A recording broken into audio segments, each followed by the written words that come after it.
देखिए स्टूडेंट्स, तो आज की वीडियो में हम आयु संबंधी प्रश्नों को सॉल्व करेंगे। ये बहुत सारे कंपटीशन एग्जाम जो होते हैं, कॉम्पिटिटिव एग्जाम, वहां पर भी ये क्वेश्चन बहुत आता है। तो इसे हम किस टाइप से सॉल्व कर सकते हैं? देखिए, क्वेश्चन कुछ आपको इस तरह से भी मिल सकता है। आफताब अपनी पुत्री से कहता है कि 7 वर्ष पूर्व मैं तुमसे 7 गुनी आयु का था, यानी अब से 7 वर्ष पहले। अब से 3 वर्ष बाद मैं तुमसे केवल 3 गुनी आयु का रह जाऊंगा। तो आफताब और उसकी पुत्री की वर्तमान आयु ज्ञात कीजिए। तो देखिए, हम इसे कुछ किस प्रकार से करेंगे। तो देखिए, आफताब की आयु को हम यहां पर मान लेते हैं x, और जो उसकी पुत्री है उसकी आयु को मान लेते हैं y। तो सबसे पहले हमें किस टाइप से करते हैं, यहां से इसका हल लेते हैं हम। तो देखिए कैसे करेंगे, माना आफताब की आयु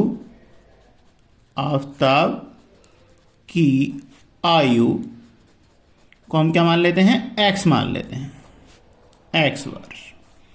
इसी प्रकार पुत्री की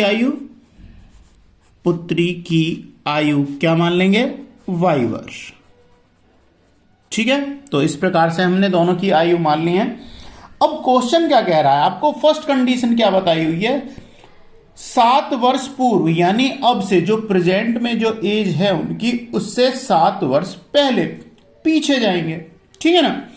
तो अगर मैं दोनों की आयु मानूं तो क्या मान लेता हूं, x बराबर y। अब क्वेश्चन कह रहा है अब से 7 वर्ष पहले, तो यानी अब से प्रेजेंट में जो भी उनकी एज होगी, तो 7 वर्ष पहले क्या होगी, जो अब की एज है उसमें से 7 वर्ष माइनस कर देंगे।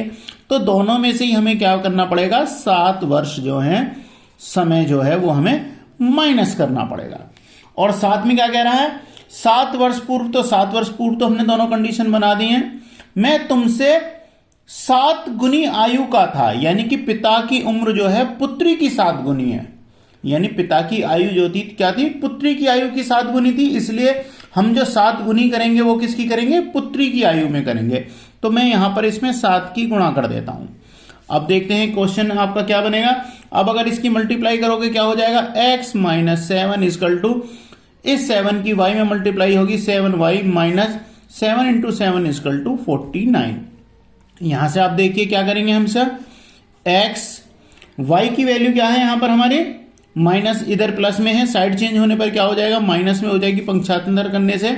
और ये माइनस के 49 है, यहां पर ये 7 माइनस के, इसका भी पक्षांतर करेंगे तो ये प्लस में हो जाएगा।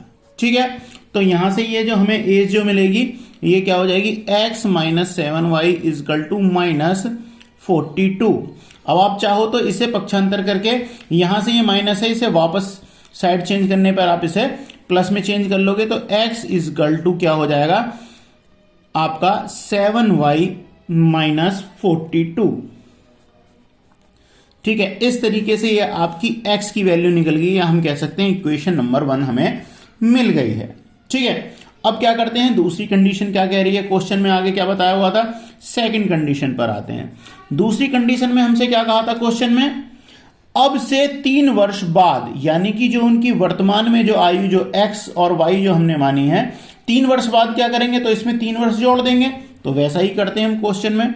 तो क्या करते हैं, x प्लस 3, और पुत्री की क्या हो जाएगी, y प्लस 3। ठीक है, अब क्वेश्चन क्या कह रहा है कि अब से 3 वर्ष बाद मैं तुमसे 3 गुनी आयु का रह जाऊंगा, यानी 3 गुनी आयु का। तो अब क्या करेंगे, पुत्री की आयु में फिर से हमें 3 की गुणा करनी पड़ेगी। अब देखिए क्या होगा, x plus 3 equal to y की, जब मैं 3 में मल्टीप्लाई करूंगा तो 3y plus 3 into 3 equal to 9। ठीक है, तो अब यहां से अगर हम देखें, अब ये से क्या करेंगे, हम इसका भी पक्षांतर कर देते हैं। तो यहां से हमें क्या मिल जाएगा, x इजकल टू क्या हो जाएगा, यहां से इस 3 को अगर मैं यहां से ले जाऊंगा माइनस हो जाएगा, यानी कि मुझे मिलेगा x equal to 3y, 6 9 minus 3 equal to क्या हो जाएगा, 6 प्लस 6। ये क्या हो जाएगी आपकी इक्वेशन नंबर 2। अब देखिए हम क्या कर सकते हैं, हमें x बराबर ये भी मिल गया है, और x बराबर क्या है, 7y माइनस 42। अगर अब मैं इक्वेशन नंबर 2 में, यानी समीकरण नंबर 2 में एक्स की ये वैल्यू अगर मैं पुट कर दूं समीकरण नंबर 1 में से, तो हमारी जो एज होंगी वो हमें फाइंड आउट कर पाएंगे। तो यहां पर स्टेटमेंट लिख लेते हैं, समीकरण 1 से एक्स का मान समीकरण 2 में रखने पर, तो इन्हें रख देते हैं। यहां से x का वैल्यू थी, यहां से x बराबर ये है, तो हम इसे पुट कर देंगे यहां पे। तो क्या हो जाएगा, देखिए 7y माइनस 42 इजकल टू, अब आपके पास क्या है 3y प्लस 6। y को हम एक जगह लेंगे, ट्रांसफॉर्मेशन हो जाएगा, तो इधर ये प्लस में है 3y, इधर आके माइनस हो जाएगा, और ये माइनस के 42 माइनस में है, इधर साइड चेंज होने पर प्लस में चेंज हो जाएंगे। तो क्या मिलेगा 4y, ये प्लस में था तो minus 3y equal to 6, minus के 42 है यानी 42, ये इधर आके प्लस के हो जाएंगे। तो यहां से क्या हो जाएगा 3y minus 4y 7y minus 4y equal to 3y equal to क्या हो जाएगा 4y इजकल टू क्या हो गया 48, और अब अगर मैं इससे डिवाइड करता हूं तो क्या हो जाएगा y इजकल टू 48/4, तो क्या हो जाएगा 12। तो y की वैल्यू क्या आ गई है 12, यानी y कितना आ गया है 12 वर्ष। ठीक है, तो अब क्वेश्चन हमें क्या कह रहा है, अब हमें क्या निकालनी है, यहां से अब अगर हमारी ये y की वैल्यू आ गई है, तो अब हम इसे क्या करेंगे, किसी भी समीकरण में इसे रख देंगे। तो मैं क्या करता हूं, समीकरण नंबर 2 में रख देता हूं।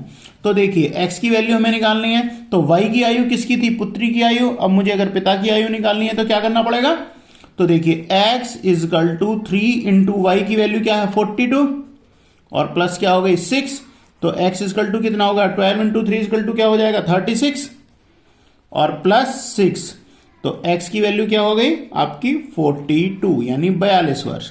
तो पिता की आयु आई है 42 वर्ष, और पुत्री की आयु क्या आई है, y की वैल्यू क्या थी 12 वर्ष। तो इस प्रकार हम क्वेश्चन को सॉल्व करेंगे।